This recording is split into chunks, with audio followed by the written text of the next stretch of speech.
Hello there. Welcome back to FFGLive. Hello. So today we're doing a little something different. We're going to have just an AMA with the Star Wars Legion designers. Do you guys want to introduce yourselves? Yeah, I'm Luke Eddy. I'm Alex Davy. Mm-hmm. Yeah, and you guys work on Star Wars Legion. Turns out we do. Turns out. Wait, what? I guess that makes sense why we have you here. It does. So we had a thread in our forums for people to submit questions ahead of time, and we've collected those here. So we're drawing questions from that. Feel free to throw your questions as well in the chat on Twitch or YouTube, and I'll also be looking at those. And we're just gonna do some AMA and. Pick your guys' brain. I'm excited. If anything, we'll answer some things. Yeah. So, first topic that I already see people asking about: Clone Wars Corset. Yeah. When's that happening? So, I think you have the skinny on that. I do have the skinny. That is true. Give it to me. So if you don't know, there was a little bit of a mix-up where we announced an earlier date, but we delayed it a bit to have like more of an international release, right? October 18th is when that has staggered and is shipping out to retailers now. So that's what, 2 weeks from Friday? Yes. Something like that, yeah. 2 weeks from Friday. So soon. Thank you everyone for your patience as you wait for that lovely box back there. And those Republics and Separatists are going to be showing up on your tables pretty soon here. Coordinated international releases are tricky. Turns out. All right, well, let's launch into some other questions. Yeah. This one is from I'm not going to pronounce that. Don't even try. Lyarelian. When are the next planned set of battle cards expected to be released? We haven't seen anything new from competitive play since Priority Supplies. I'd love to have new scenarios, battlefields, and conditions to plan against. I'll take that one since I sort of hinted at that during one of our previous live streams.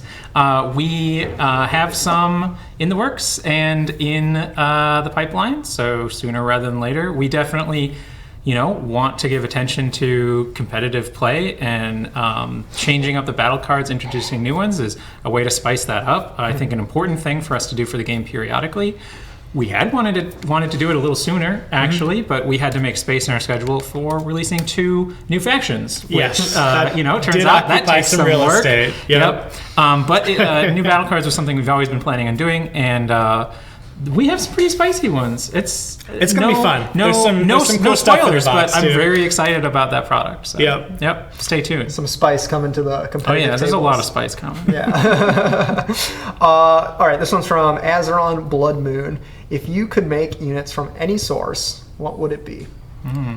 We're really lucky in that we can draw from just about anything. So having seen what we've got planned for the next few years, there's really nothing in there that is missing for me personally, except the one character I will probably never be able to bring to Star Wars Legion. Of course, I'm talking about Trioculus. Right, your man. right. The Emperor's maybe son. I mean, you should want Triclops, the real son of the Emperor. He doesn't have what it takes to lead the Empire. He's got a magic eye in the back of his head. The magic eye, it takes more than that. Does he have spiked? Let's be real. Does he have spiked shoulder pauldrons? No, you're he does putting not. too much But think of stock that into the magic rear eye. firing arc he would have. That's true. Yeah, Arsenal too. All right, that's fair. Guns forward and back. No, but in all seriousness, the breadth of what we can draw from is really amazing. So I'm super excited to keep exploring the Star Wars galaxy and everything out there that we can play around with. Yeah, exactly. All right. Are there any plans to create original commanders and operatives, such as the unique characters from Imperial Assault? We can both answer parts of this. Sure. So the short answer is individual characters that our own creation, Fantasy Flight, probably not. However, something we have been looking at. We can't, or we're not really interested in creating new narrative so much for this game. As a war game, we're more interested in interpreting existing stories and characters that we've seen. However, one of the coolest things I think about any war game is the sort of build your own commander aspect of things. Sure. So something that we do hope to do in the future is a kit that lets you assemble a miniature to your liking with a lot of different parts. And part of going to hard plastic and sprues means we can carve out a lot more space for different customizable options. Gigas. So gigas and greebles and various whiz-wangs and such like. Yes. So that's sort of like more of a player choice thing. Players can build something their they take own. ownership of. Exactly. But in terms of like, will we create another Gideon Argus? Are we trying to tell specific stories in the Star Wars universe? That's not really the focus of this game. Yeah. All right, a question in the Twitch chat from FastWalker0. When are the card packs scheduled for release? I assume it means the upgraded card pack. That's coming out at the same time as the Clone Wars Corset. Exact same time. Along with the Phase 1 Clone Troopers and the B1 Battle Droids. Yep. And then Droided Cousin, the Bark Speeder, a little bit. Soon to follow. Soon following Yeah. after that. Yep. All right. Will products like the AT-RT or TX-130 see releases for other factions that use them in the Star Wars universe? Would love a TX-130 for my Imperials. So, yeah, we can't speak to those specifically, but R2-D2 and C-3PO was an upcoming product that will be dual faction in that it's Rebel and Republic. And they won't be the last. Other things that sort of... without sort of having to design a new version of it that would fit in other factions, we'll see to other versions. We're going to hopefully try and work that in where we can, where it makes sense. And of course, units like the AT-RT have their origin in the Clone Wars, so that would be a very natural fit for the Republic faction. Yeah. Icarus the Brave is asking, are we going to see Clone Commander Cody for Republic? I mean, eventually, I'm sure we will. Yeah, I think any truly notable character with a lot of popularity is very likely to make it into the game at some point. Yeah. All right. Rogue Leader 1977 asks... Rogue Leader himself. The Rogue Leader himself. Oh, man. Hailing from the year 1977. Could you guys talk a little bit more about the customization options in the Phase 2 Clone Troopers expansion? Yeah, I can answer that. Yeah, this was kind of your project.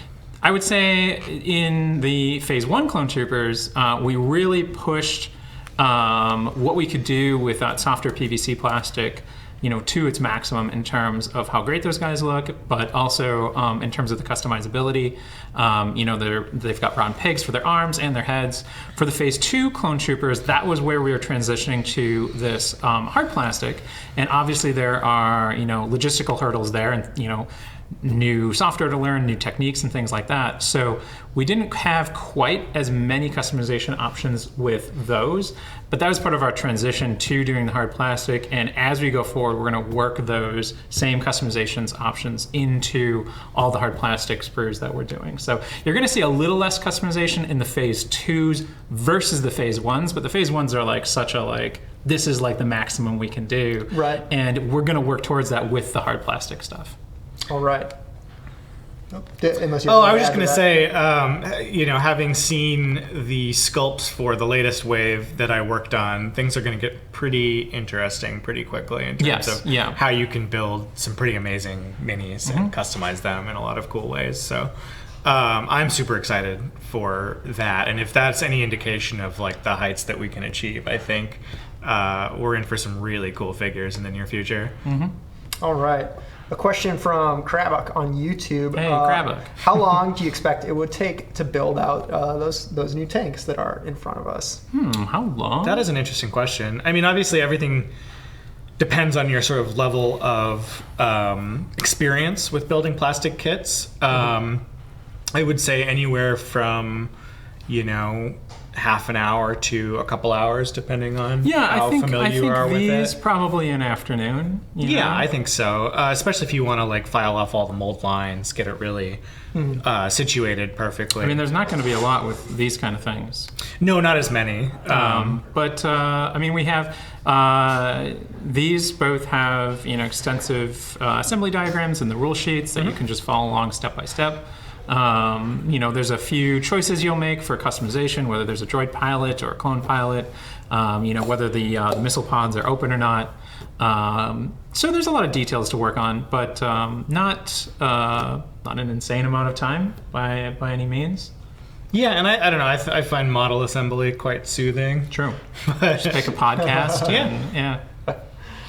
All right. This one's from Kurong. Is the current counterpart distribution method, Sabertank and AAT releasing at the same time, still the plan going forwards? Could there be 4 simultaneous releases for all the factions, such as everyone getting like a new operative, for instance?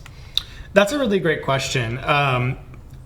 We've done this sort of parody thing with the original factions, trying to give, each faction something kind of similar at the same time. But I think Andrew Navarro touched on this in, his AMA. We are in the future moving a little bit away from that exact parody and more towards thematic groupings. I mean, we've seen this a little bit already in like Wave 4 with some of the Rogue One stuff. But I think the big thing for us going forward is just to try to serve the factions as best we can. There may be a wave when we decide to do, almost all Rebel and Imperial stuff from a specific film or battle or conflict. And there may be a wave where it's all Republic or Separative. We're moving away from the exact sort of one-for-one distribution model. Yeah. But we're just trying to make sure that every player is going to get some really exciting stuff at pretty regular intervals. But it's not going to look, exactly like, oh, here's a tank for this faction, here's a tank for that faction. Right. We're moving away from that kind of one-for-one. Sure. Question from Seizure Salad. Would you ever consider a scum faction? Good username. And yeah, we'll consider all factions. I think especially with some of the things that are happening in terms of the new Mandalorian show, they're setting out to explore the dirtier and more nefarious corners of the galaxy. I think anytime we have a strong source for new content, a lot of excitement around that is definitely something we were going to take a serious look at without making any promises. Of course. If it's something that seems cool and if it's something that is going to be a strong addition to the game, we'll absolutely take a hard look at doing something like that. Yeah. With the announcement of the Sabertank and the AAT for the Clone Wars, there are now only the Operative and Elite ranks missing for the Clone Wars. Any hints as to which of the 2 ranks will drop first? No interesting. I mean, I don't actually know what the release schedule is off the top of my head. So. I know the answer to this question. Why not both? Yeah. Why not a simultaneous drop? Well, I mean, I don't know exactly when the schedule is, so they might be doing like they might stagger it a little before. Well, honestly, once it goes out into production's hands, we kind of work on things in a batch, but then it just sort of goes and does its thing. Right. I'm never entirely sure exactly when something's going to come out. Perfect. From Stale Wolf, are we getting a Star Wars Legion campaign soon, like Rebellion in the Rim? I've seen a lot of people asking about this. Nothing official in the near future. It's definitely something that we always want to find time to do. Campaigns are really cool. I think that the game certainly lends itself to some interesting narratives in that sense. So it's certainly something that is on our minds and that we will hopefully tackle at some point. But right now it's really full steam ahead on just getting these factions up to full strength and mapping out actual units for the game and some new battle cards and stuff like that. So campaigns, though, I think in terms of fan main content are a great source to indulge in your creativity, to kind of work with some friends or even just people on the internet to forge something like that. There's been some cool ones already, and I think we can definitely look forward to some more really interesting fan-made linked campaign stuff. Yeah. I think as we've found with some of our other games, doing a campaign, you have to carve out a particular, some dedicated bandwidth in your schedule because it's a very different sort of development work. You're not designing something for competitive play. You're not designing something that's sort of like balanced against other factions. So it's something we want to do, certainly, but it has to fit into our schedule. And with these new factions, we definitely want to flesh those out as much as we can in the near future here. Yeah. Absolutely. I see a number of people asking about when the Dewback Riders are going to come out. So as you guys know, those were packed at the wrong size base, so they need to be repacked. The debacle. What a debacle. A debacle, yes. So there's not a set release date for those yet, but I am aware that, or from what I know, the repack is nearing completion. They're like wrapping up the final last threads with that. Yeah. So it should be ASAP. Yeah. We're not, well, yeah, the whole thing is ASAP, and Yeah. then it should be done sooner rather than later. Though not releasing on October 18th with the rest of the stuff. From Kravik, how do you feel about Kravik again. doing certain things in a smaller scale, like large vehicles that might be too hard to fit on the battlefield? I wonder what he could be referring to. Yeah, I wonder, Kravik. I wonder. Well, so I can say there is a lot of very large vehicles in Star Wars. It turns out there's big stuff in Star Wars. That there is. And actually, they're looking over the vehicles, especially those in the Clone Wars and things.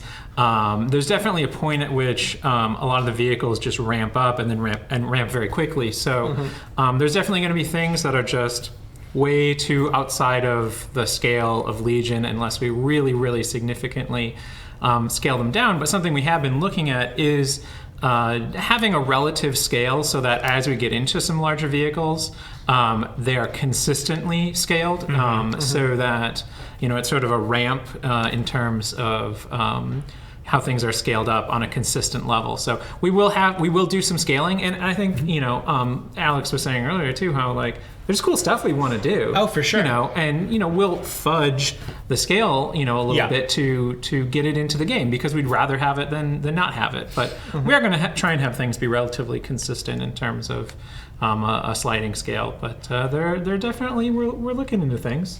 Yeah, and to go a little bit more into detail, there's a sort of a break point. These vehicles are obviously in scale with the miniatures. They have pilots and crew members and that kind of thing, and so we definitely want to do that wherever possible. But around this sort of 10 meters long point, that sort of starts to break down. It starts to get bigger than it can really fit on bases and fit into the game. So that's kind of the point at which some fudging will start to occur if we bring those kind of vehicles in. Right. Once you start getting a little bit bigger than this, it starts getting hard to cram that onto the tabletop. So that's when you can kind of start cheating down. Sure. How do you feel about doing? No, that's not the wrong question. I asked that one. Oh, don't ask the wrong question. I'm just going to ask the same question again. That's what I was about to do. Has there been any work on sub-factions? If so, can you talk a little about how they might work?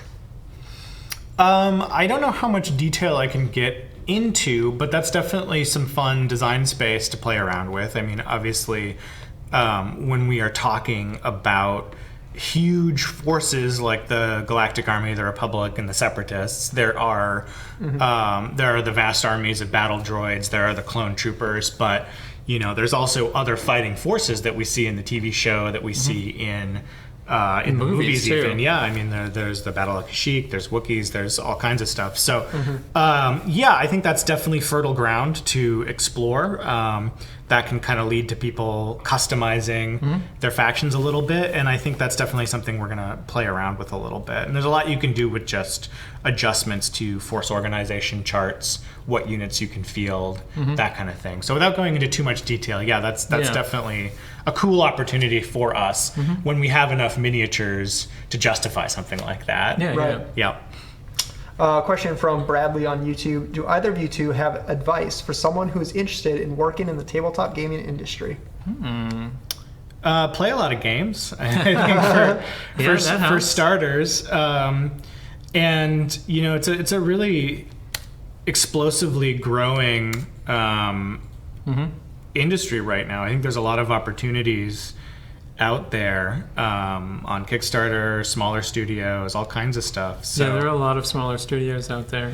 I think with anything, if it's something that's really a passion for you, just try to jump at every opportunity, even if it's not going to be a career right away. You might learn something. You might be able to get your foot in the door somewhere, make some contacts. Playtesting is something that is easy to get involved with, both in our company and in other companies, and that's kind of a peek behind the development curtain to an extent. So I would say that if you have an interest in game design, just try to attack it from multiple different angles, because there's no one sure path for success. It's not an industry that really has a clear cut route. Yeah. When I look around the office, like the degrees and the jobs that people have had, just run the gamut. They're ridiculous. We have journalism, yep, philosophy. Yeah, former journalist here, philosophy chemical major. engineer. Yep. Accounting. Yeah. Yeah. So it's one of those things where it's linguistics. Just like, yep. Yeah, you kind of have to take every stab at it that you can get, but it's really a lot more open and democratic, I think, than it has been in the past. Yeah. I would say also design a game. Yeah, just do that. Anyone can design a game. Don't design a game planning on ever making it into a real game, though. Like, I wouldn't say, like, right off the bat, be like, I'm going to do a Kickstarter. I would say just try and design a game and have people play it and see what that's like. Yeah. And, you might strike gold, but the likelihood is that you'll have to go through a bunch of... No, what's going to probably happen is you will learn how much iteration you have to do, and how often an idea that you have seems great on paper, and then it is unplayable. Yep, absolutely. But it's fun. It's a fun exercise, and I think if you're interested in doing game design, unlike a lot of other fields with really no specialized resources, you can go ahead and try doing it. So, yeah. From Ilyorm, do you have a story about the hardest unit or rule to balance? Something that was much more frustrating or had more to it than planned to include in the game? For Legion specifically? Yeah. I definitely have some X-Wing stories. But this was something that did make it into the game? Yeah, something in the game. Good, because we probably can't talk about what didn't. We definitely cut some stuff, of course, that wasn't working. I would say more recently the emplacements for the short troopers and the rebel veterans, those were definitely a challenge. They're pretty funky. They occupy a weird niche. Yeah, there was it was honestly our sculpting manager Derek, who you may know, it was his idea. He really wanted to do the Mark II medium blaster from Hoth. He's like, hey, we're never going to do it as a standalone product. It looks awesome. Can it please be in the Rebel veterans? And then we'll come up with something to have parity for the short troopers. But we started with just wanting to do it, and then from there was like, all right, well, how do we design this mechanically? So there was a lot of back and forth, on whether it's an upgrade and you deploy it in the middle of the game. If we sculpt some guys carrying it and you have to replace them with the gun. Yeah, we went through a lot of whether there can be a unit with mixed size bases, and so there's a lot of iteration there, and definitely towards the end I was somewhat unsure of how. I felt good about the design in the end, but, whether it would be effective, whether people would want to take these at their points cost. But as it turns out, they've been relatively effective, so yeah, they're pretty effective. So they're pretty cool I'm units. Pretty pleased, actually. Well, and it's nice but too. It was a challenge. It's nice too when you have some thematic synergies, because one of the cool things I think about the short troopers and the veterans is they synergize well with existing units that we've released previously, and from a both gameplay and thematic perspective, the veterans being able to issue orders to the towers, the FD towers that you see on Hoth, short troopers being able to coordinate with E-webs. They both feel like a very defensive force, and they're both in universe defensive units. So that's sort of one of the fun things that happens with development. You start working on something and it opens up new possibilities. You start seeing some synergies there, and you end up with something that kind of fits nicely in with existing things, even if that's not where you started. But it can take a while to get there. Yeah, it sure can. Yep. Absolutely. All right, so a question on what releases can we now expect basically before Christmas, and which are going to happen after the new year? I saw you checking that release date. Yeah, I was actually. I was preparing so wait, for this question. let's see if I can remember. So before Christmas, I know we're going to get the Clone Wars Corset. Yeah.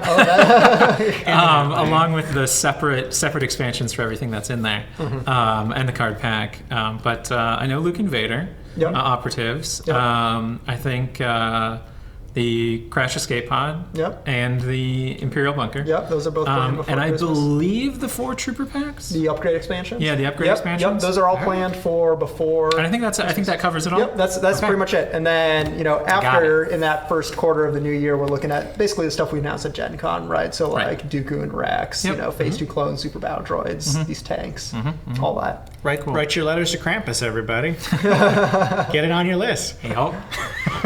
All right, from Whitecall, in Andrew Navarro's AMA, he mentions that future Legion releases that won't hit shelves for a while will be more thematic waves related content. Can you expand on that, related by movie, sub-faction, or some other connection you can speak to? Yes. All of those things. All of those things. Yeah. I think the thematic groupings could look like any number of things, right? It could look like, hey, here's a bunch of stuff from Revenge of the Sith. Here's a lot of So like movie themed. yeah, it could be movie themed. It could be location themed from a specific battle or planet.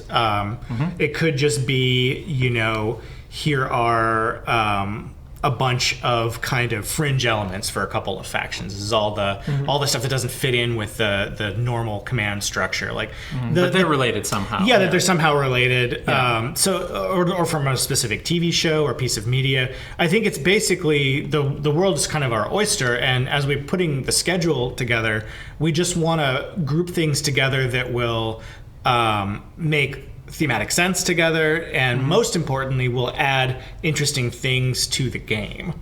And so there's no really hard or fast rule for how we're approaching it, which is kind of the whole point of opening up our design process to a little bit more flexibility in that way. So I think that you'll see some really interesting product releases that are not going to look like Legion has looked in the past in terms of release schedule. Yeah, I think what's also different too, this is just something that occurred to me that people probably don't know. When you look at sort of the past Legion products we've done, we talk about things in waves whenever we do, these sort of things. Obviously, that's not how it's released to the public. It's in sort of month-by-month releases. But you can see these groupings of things that have a lot of obviously, mechanical parity, or keywords showing up a lot, or, the Rogue One wave is a good example. Like, it's very clearly like, oh, those 6 products, the 5 Rogue One things plus the land speeder there, were sort of like a wave.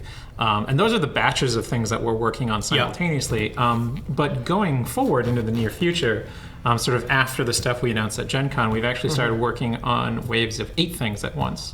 So you're going to see sort of a more extended sort of grouping of sort of like products. And sort of to what Alex was saying, you might see a whole slew of, say, 8 things all from one source, or instead of, seeing, maybe 3, for one faction, 3 for another faction, it might be, 2, 2, 2, 2, things like that, where we might do 3 and 3, and then 1 and 1 combinations like that. So we have a little more flexibility there in the future with sort of future content. Yeah, absolutely. From Vox 1980, will the Trooper upgrade sets be hard plastic or PVC? Depends on the set. No, right? but I think those are PVC, if I recall. Yeah, because they're still There's the B1s. Well, the B ones are Yeah. going to be the polystyrene, but the other 3 are still the PVC. Yep. And part of that was because we're still in that the Phase 1 clone troopers for the Clone Wars Corset are PVC, so the trooper pack for those is still going to be PVC as well. But Yeah, absolutely. That's kind of the last of the PVC, right? Releases, and then after that, it's all hard plastic. Yeah, I mean, I know R2 and 3PO are hard plastic, Yep. and I think from then on, it should be all hard plastic, unless there's something I'm forgetting. Yeah. All right. I think that's it for PVC. It's funny too because we've sort of reached the zenith of PVC too. Like they're the they're the nicest PVC minis I've ever seen. Phase 1 clones are great. Yeah. From Yuri Panzer, what are your favorite Star Wars Legion units, and/or what did you enjoy most when you were designing them? Alex, do you have an answer? I do. It changes though because I tend to have a fondness for some of the more recent things. I'd say the thing that I had the most fun with recently was working on Operative Vader, just giving him a little bit more, sort of returning to the well and exploring different aspects of his character and gameplay. And he was the first commander that I designed, along with Commander Luke from the Corset. Right. So that was a really long time ago at this point for me, because obviously I was working on the game like 2 years before it even came out. So to be able to come back and kind of see what was successful about Commander Vader and the areas that he needed improvement, and just also explore a different aspect of his character was a lot of fun. Plus, just there's some crazy cards in that kit that are a lot of fun to play. So I'd say that's probably my most favorite unit recently. Yeah, for me, I'd say I have an answer because I've answered this before. Palpatine. Yeah, he's cool. And well, it's funny because it's just he's such a he stands out because there's this confluence of theme and mechanics working so well together, and really just going all out on the theme and having that work out so well in the mechanics. And for those familiar with sort of card game player archetypes, I've said this before, that he was really just designed from the ground up for Timmy's, for just that huge bombastic play, where it's like, I don't care, how many times I lose. If I win, I want to crush my enemies, It's all about, the crazy, like 5/5 strength creatures type thing. And that's Palpatine. Yeah. But what's been really fun is that even though that was the approach taken for him, there was still, I tried as much as I could to have an eye towards him being balanced and playable. And it worked out really well. And we're actually seeing him in worlds lists and even winning tournaments too, so that's a lot of fun. What I think I like about him is he certainly has that Timmy aspect. He's got the absolutely ridiculous ability to delete units, but pulling the strings is a really subtle keyword actually, and there's a lot of really high level competitive stuff that you can do with that. So I think one of the cool things for me is to just watch battle reports and when we do live streaming worlds, watch how people use those tools. Is always really interesting. Yeah, it's great when something is fun, but also has a high skill ceiling. Well, and he has so many options that every time something new comes out, like there's always new the like, command well, card, how does that influence Palpatine? Aggressive tactics, search tokens, all kinds of new mechanics. Also, factor into your strategy for older units, because they just keep opening up new possibilities. Yeah, absolutely. All right, so a couple of personal questions, not directly related to Legion. Yeah, I know, danger zone, right? What was the last non-FFG minis game that you each played? I can't remember if it was Bushido or Infinity. One of the things I've been trying to do, just both for my own personal entertainment and also to learn as much as possible, is to play a bunch of different miniatures games. And Infinity is one of those games with an incredibly dense rule set. It's probably like the deepest end of the swimming pool in terms of miniatures games. So I think that's valuable to explore. And then I was also curious to see, what does a game that's played on like just a little 2x2 square look like with just a small number of miniatures. And I think there's some really cool stuff about both of those games. And I actually went to an Infinity tournament, and it was probably the first time I felt like I actually knew what I was doing with that game.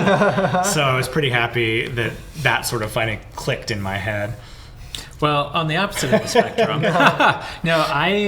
it's actually been a little while since I played something that's not Fantasy Flight, but I have. And actually the most recent thing was learning how to play Infinity. So that's a process. I know. So you're out winning a tournament. I'm just still, and it actually it has been a little while, so I've forgotten most of it. So I'm going to need to brush up again. But I have some minis, and I keep meaning to get them on the table. And I was playing with someone who he's worked here at the Game Center in the past.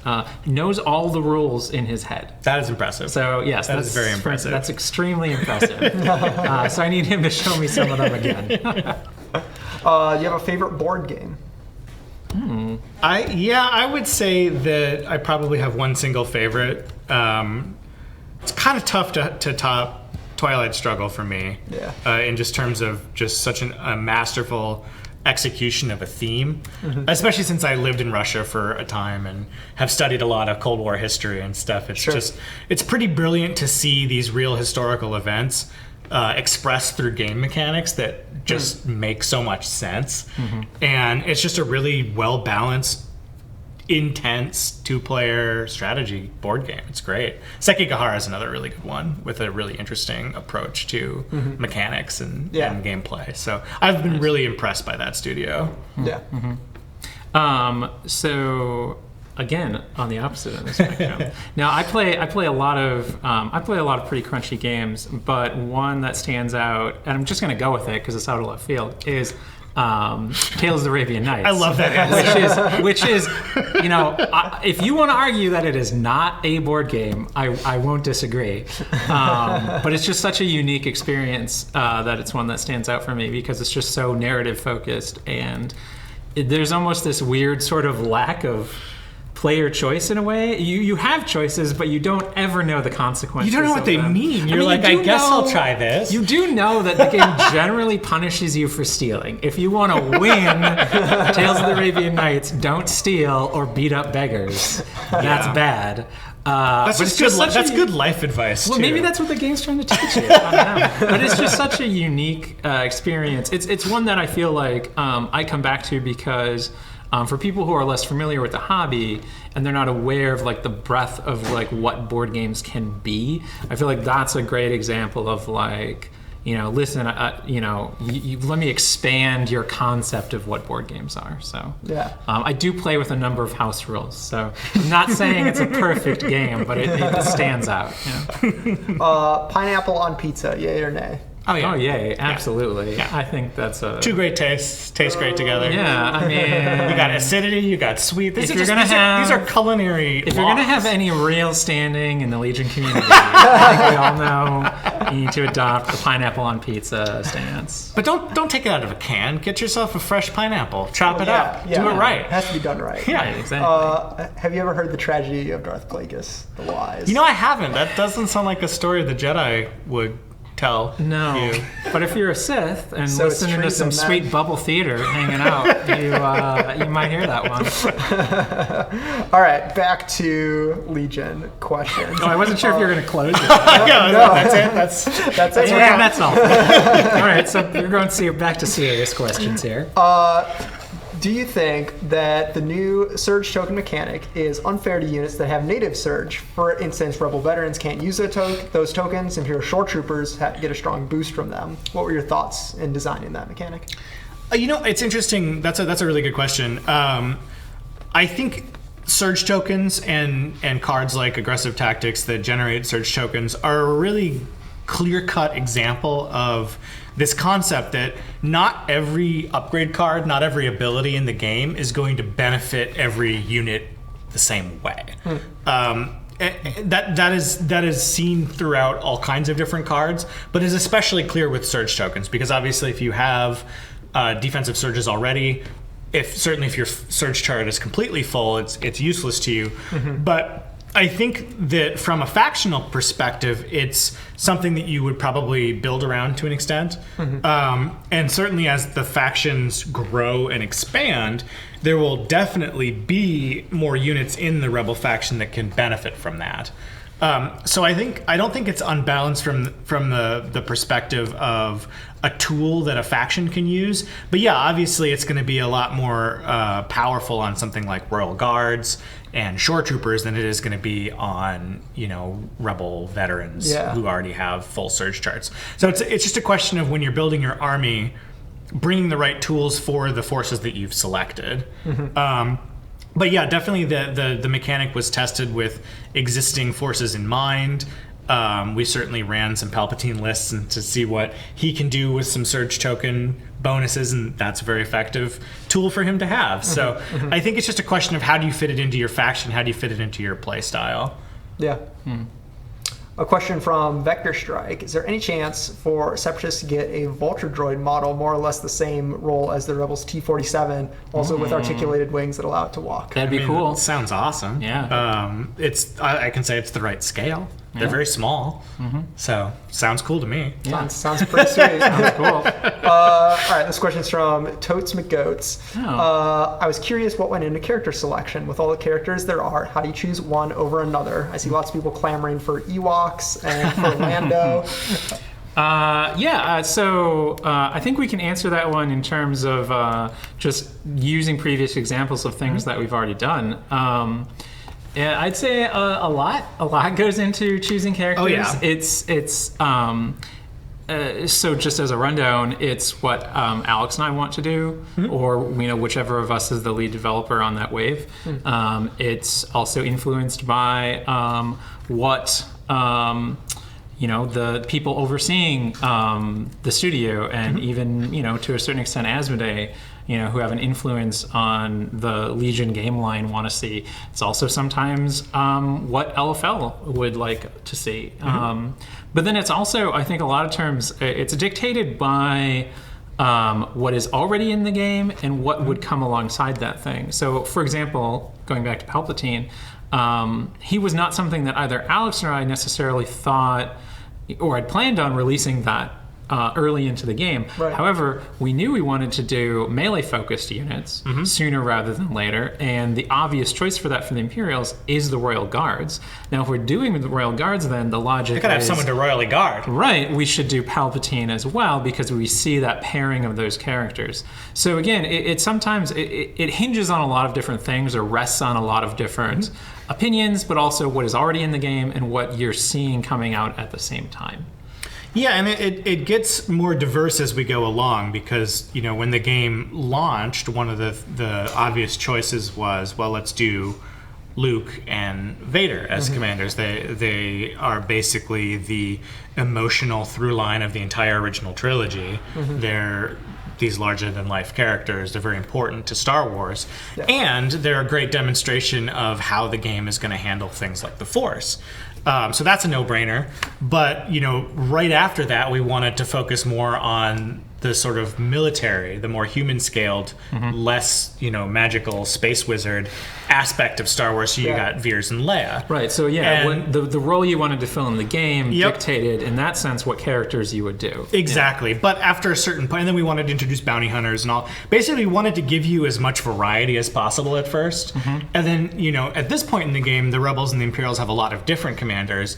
So we can start to focus on more things like, well, okay, what is this character going to do for the faction? How is this going to add interest?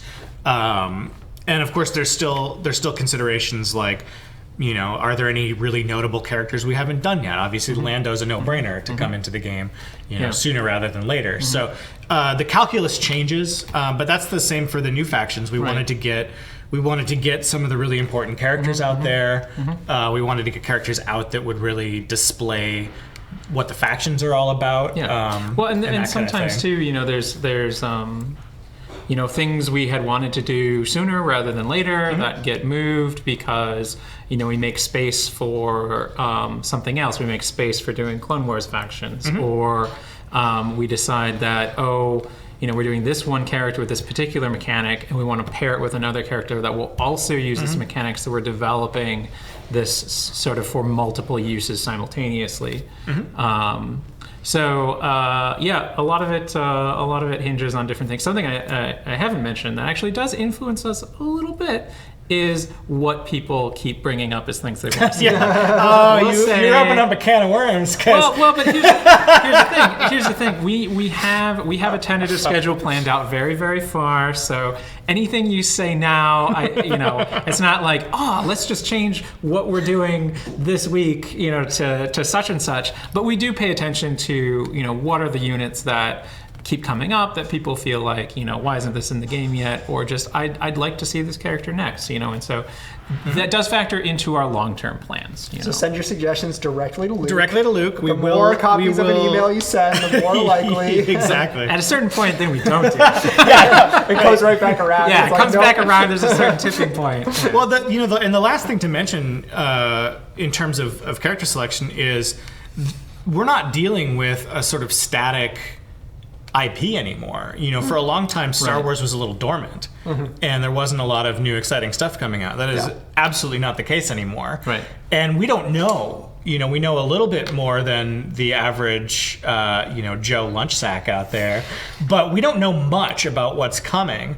And it's entirely possible that there's something out there we've never even heard of that will fit into our plans perfectly. We just don't know about it yet. So a lot of it just depends on like what's going to happen in Star Wars as a whole. And if there's something really cool, if there's something awesome out there, we're going to do it sooner rather than later. Yeah. So absolutely. Here's an interesting question from Andrew McGregor. If you could each pick one character to be in the game, who would it be? To exist as. Yes. Currently released in the game? Yes, in the game. That is a really good question. Do you want unlimited power? I don't know. He's got some problems. I feel like...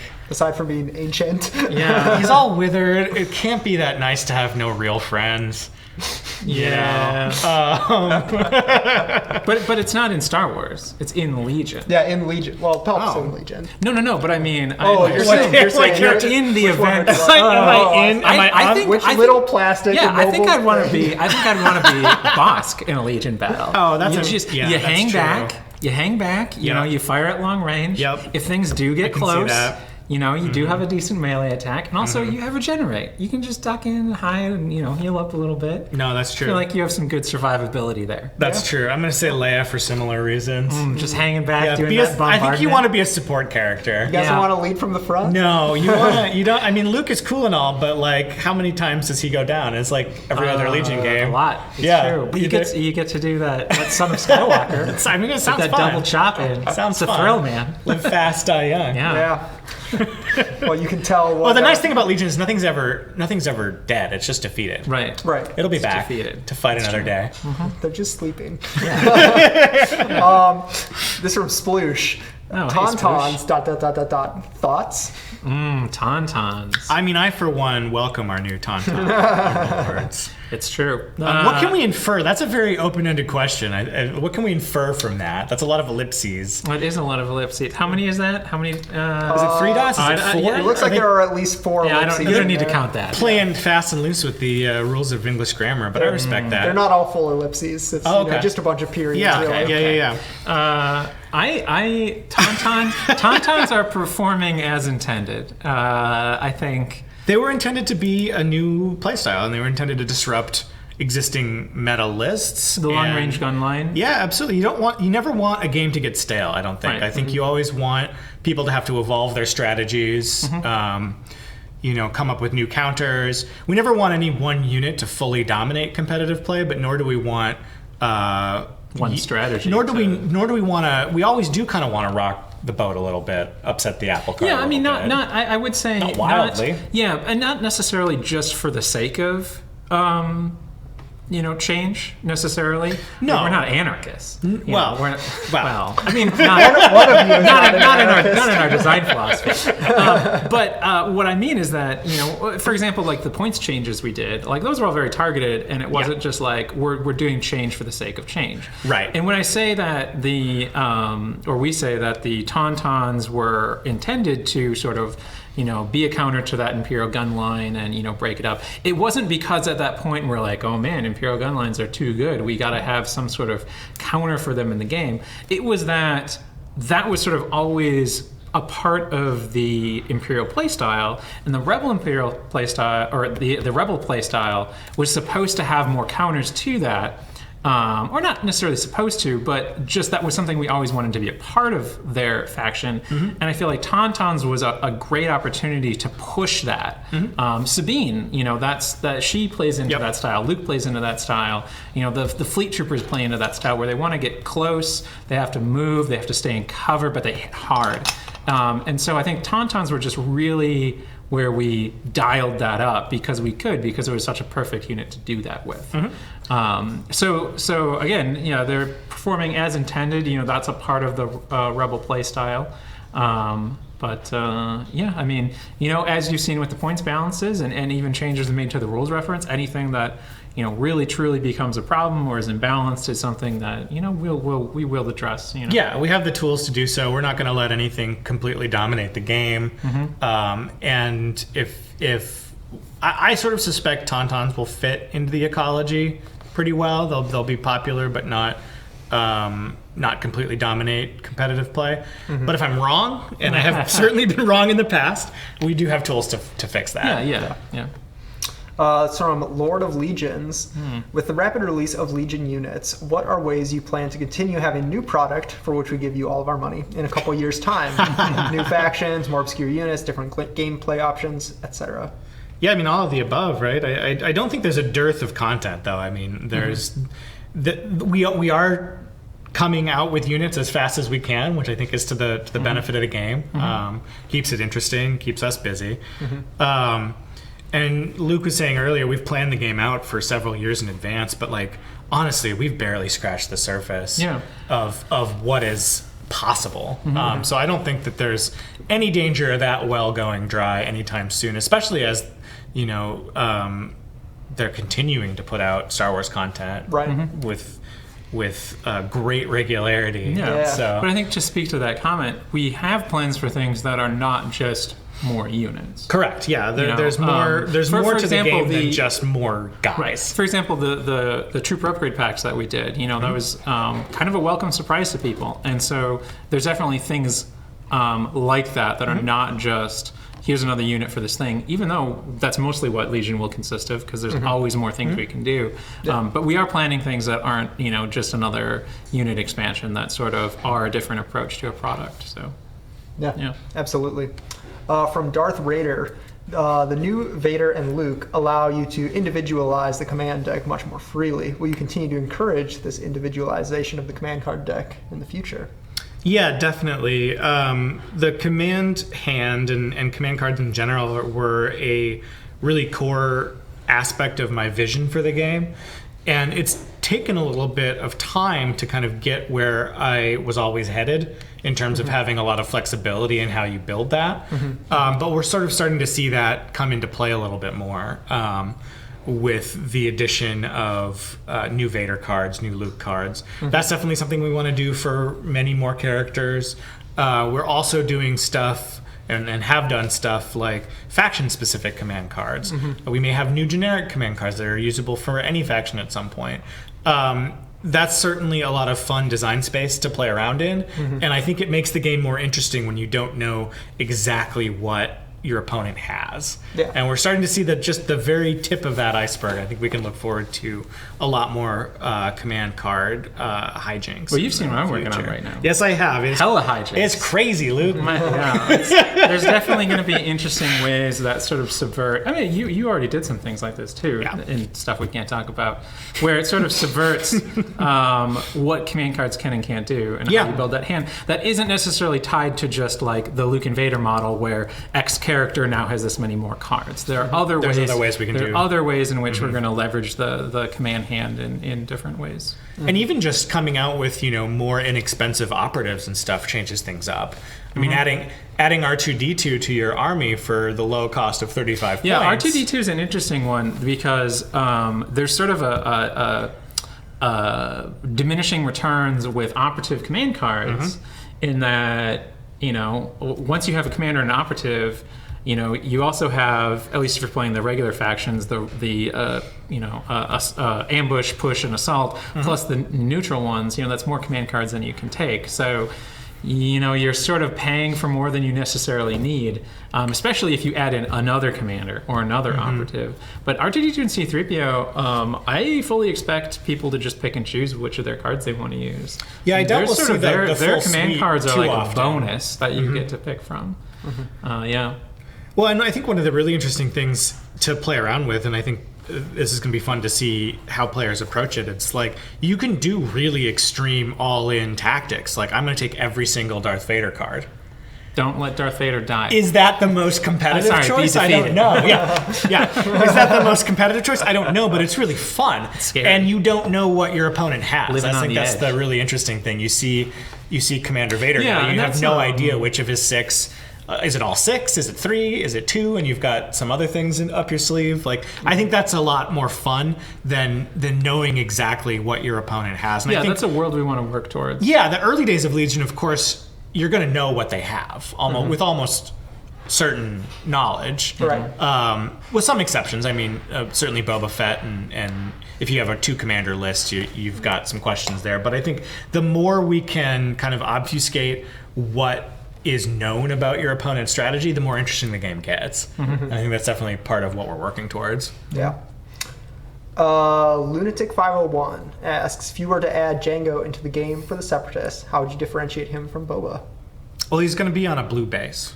That's the big difference, right? Yeah. No, there's a lot of ways you can. I mean, it's the same genetic person and very similar armament, Different experiences, and armor. though. Yeah, very different experiences, different One had his life dad's head chopped experiences. off. Yeah, that'll change you. That'll definitely change you. There's and just in terms of like kit and presence within a faction, the Imperial faction is much different from the Separatist faction. One of the interesting things about Separatists is that Operatives are a little more challenging to field in Separatists because so much of their strategy depends on being able to issue orders to your B1 droid line and to be able to overcome that AI. So Operatives really have to have a major impact if they're going to be something that you can justify taking. So yeah, I think there's a lot of different routes that you can take, even though they're like a genetically identical character with almost identical armor. There's no reason they can't play very, very differently. All right. And also that blue base. And also the blue base, of course. Alpha 17 asks, we have 2 mortars in the game and a third coming along in a few months, yet none of them are functionally different from a regular attack. Are there plans to introduce indirect fire, or if not, what's the thought behind that? Yeah, I can handle that one.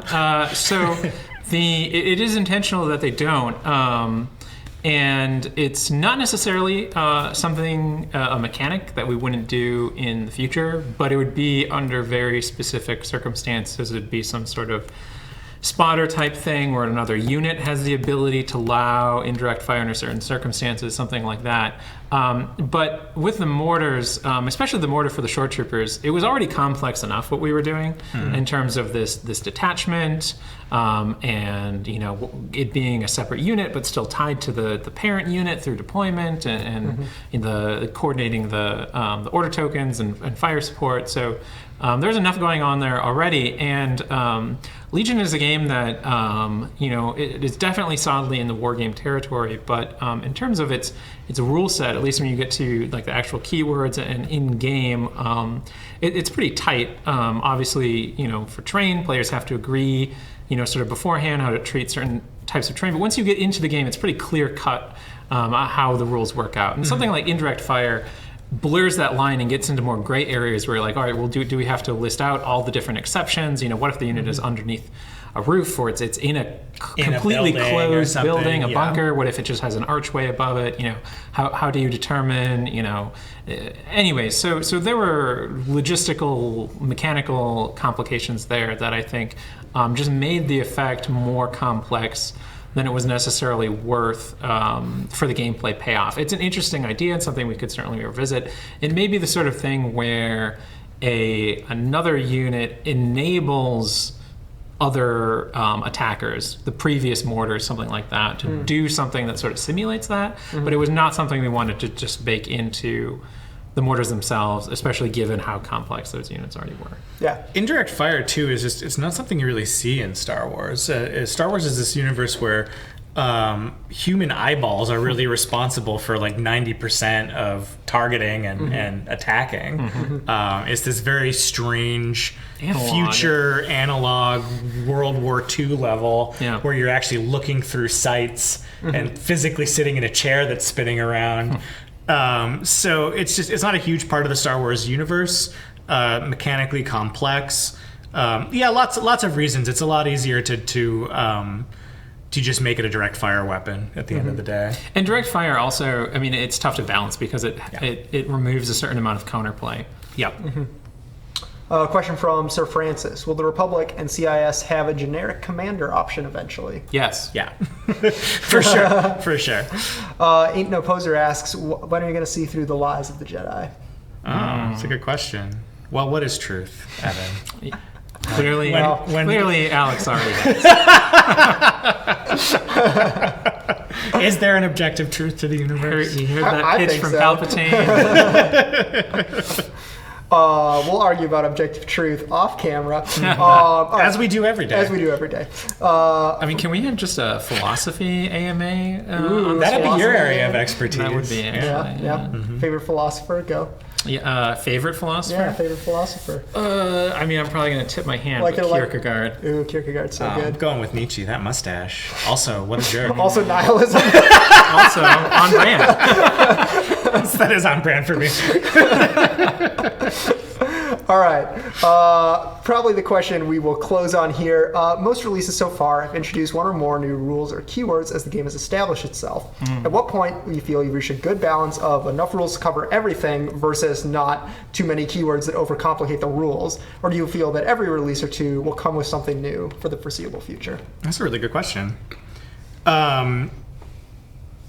Yeah, that's a really good question. There's a lot of facets to that.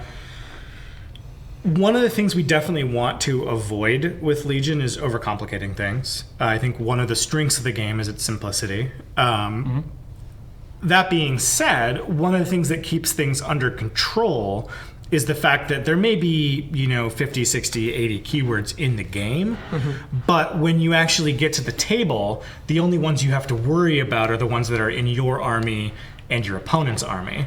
So it's kind of my feeling and my philosophy that as long as each individual unit doesn't stray into being overcomplicated, the goal is for the army to be pretty comprehensible, even if there are, 80% more keywords in the game that you're not using at the time. That being said, we want it to be like a steady trickle rather than a flood. I think if you notice each kind of grouping of release, there's maybe a small handful of new keywords and rules. Maybe about a half a dozen. Yeah, maybe about half a dozen. And it's certainly true that as we do define more things, that will slow down even further. Yeah. We've introduced creature troopers now, so all new creatures will fit into that more or less.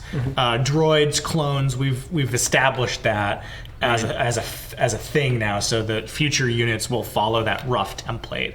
So the more rules that we accrue, the fewer new rules that we will generate, but there probably won't ever be a point where we're like, all right, that's it, we've made all the rules, everything will now just be some combination of existing keywords, because there's always some fun space to play around, and there's always a way that you can kind of have a little more fun with new designs. Yeah, no, and I think I certainly agree with everything Alex said there. I think in my mind too, there are sort of two different types of keywords. There's the keywords that we need to invent to allow for some sort of mechanical complexity that's dictated by the IP itself. So for example, these tanks, they are repulsors, but they're not speeders.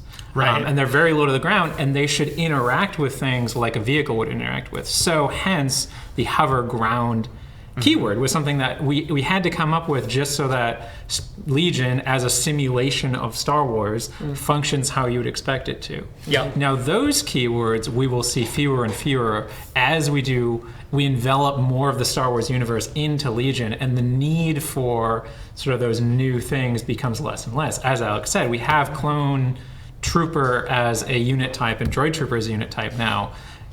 From now on, any other droid or clone just has that type. But in order to introduce those, we had to come up with those keywords. Yep.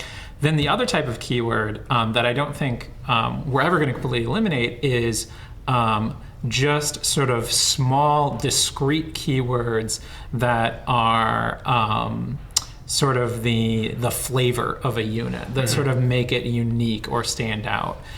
There's only so far you can go sometimes with just combinations of those or pure unit stats that make something interesting. And so, when I'm designing something, if there's not that interesting, sort of aspect to it just from those, I'll look to what is the cool thing, what is the thing that's cool about this, what can be sort of simulated via a keyword, but then try and design that keyword in a way that it can be reused by other units. And so we're never going to really get rid of those because, sort of maybe peek behind the curtain a little bit, I feel like every every unit needs to have a wow factor when, honestly, when it's announced. When people see it for the first time, they need to see it and latch onto it and go like, "Oh, that's cool." And a lot of times, the best way to accomplish that is through a new keyword. Now, that's not the only way to do it, and obviously, sometimes just a good combination. Exactly, an interesting combination you've never seen before, or just a quality unit. Exactly, but at the same time, though, like sometimes the best way to do that, and the best way to communicate what's unique about a unit in Star Wars or a character in Star Wars, is with a keyword. So yeah, there's two types, and I think as we go through time, you'll see less and less of the type that sort of dictates something mechanically complex, and you'll still continue to see those sort of discrete, sort of more flavorful keywords that sort of give something an interesting wrinkle to it. Yeah, and I'll just append to the end of that, because I agree with everything you're saying. There is space in the game of Legion for unique keywords. I don't know that we'll ever see another unit with Makashi Mastery. Right. That is a very cool thing that Dooku gets to do. Maybe someone else will in the future, maybe not, and that's okay. I think particularly for really notable characters, having something special, pulling the strings, is really powerful and fascinating. That gives that unit an identity that nobody else has. That gives that character something special that nobody else has, and I think that's really important. Yeah. All right.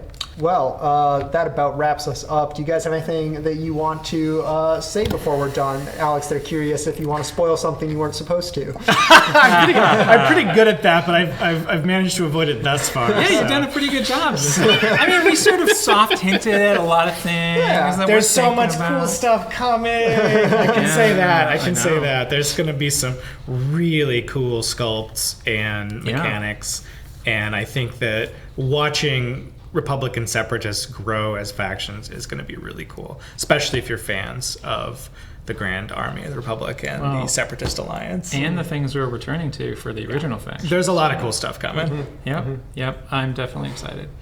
All right. Well, thank you everybody so much for watching. As always, we stream content every Tuesday and Thursday, so make sure you subscribe and hit that bell so you're notified. Thanks to Carolina Game Tables for providing this wonderful table that we were using. It feels so nice.